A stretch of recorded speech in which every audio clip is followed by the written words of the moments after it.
तर आज मी तुमच्यासोबत शेअर करणार आहे दुधीची भाजी, जी भाजी तुमच्या मुलांना पण आवडेल।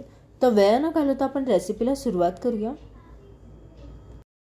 आणि ट्रस्ट मी, तुमच्या मुलांना वाटणारच नाही की ही दुधीची भाजी आहे। सगळ्यात आधी इथे मी दुधी किसून घेतलाय, दुधीचे सोलटे काढून किसून घेतला दुधी।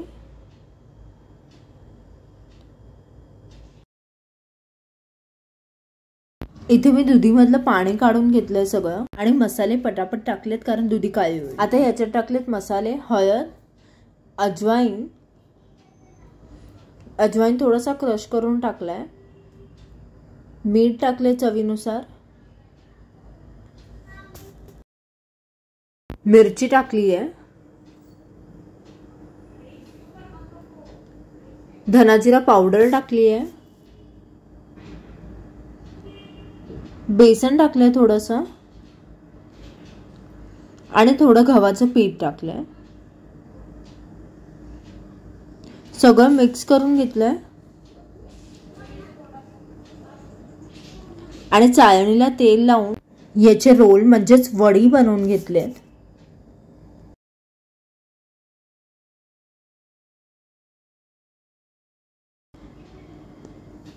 इथे आपण फोडणीसाठी लसूण चिरून घेऊया। बारीक लसूण चिरून घेते मी इकडे। कढईत टाकले तेल, फोडणीला टाकलाय बारीक चिरलेला लसूण,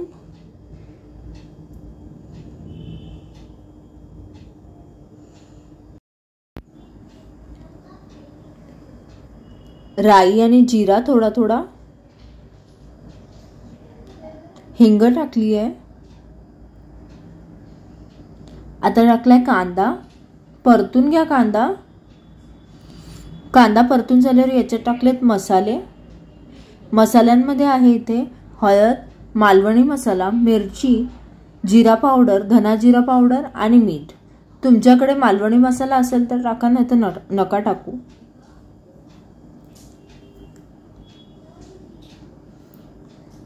सगळ्या मसाल्यांना तेल सुटू द्या। तेल सुटल्यावर याच्यात टाका पाणी।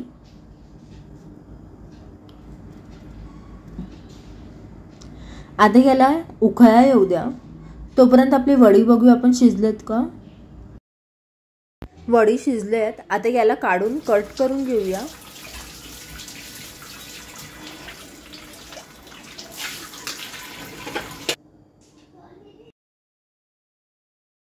काही अशा प्रकारे कट करून घेतलेत। ग्रेव्हीला पण छान असा सुंदर कट आलाय, तुम्ही बघू शकता। आता आपण वडी तेलात तळून घेऊया।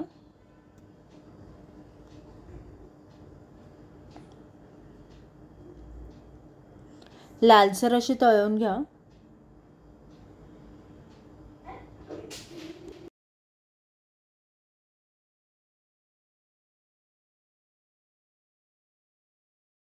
वडी अशी लालसर तळून झाली आहे।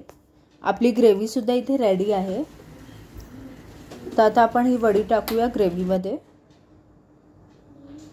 खूपच इझी पण टेस्टी रेसिपी आहे। तुम्ही या ग्रेव्हीमध्ये टोमॅटो सुद्धा टाकू शकता, पण माझा शुक्रवार होता त्या दिवशी म्हणून मी ऍड नाही केलाय टोमॅटो। ग्रेव्हीमध्ये जेव्हा वडी टाकतो आपण जास्त वेळ शिजवायचं नाहीये। भाजी आहे रेडी। आपण याच्यात टाकूया कोथिंबीर। आता आपण सर्व करूया। तर तुमची ही दुधीची भाजी आहे रेडी। कोणीच बोलणार नाही की ही दुधीची भाजी आहे। ट्राय करा नक्कीच, तुम्हाला ही रेसिपी खूप आवडेल। आवडली तर नक्कीच लाईक करा, शेअर करा आणि सबस्क्राईब करा। कमेंट करून मला नक्कीच सांगा की तुम्हाला ही रेसिपी कशी वाटली। Thanks for watching guys. Like, share and subscribe.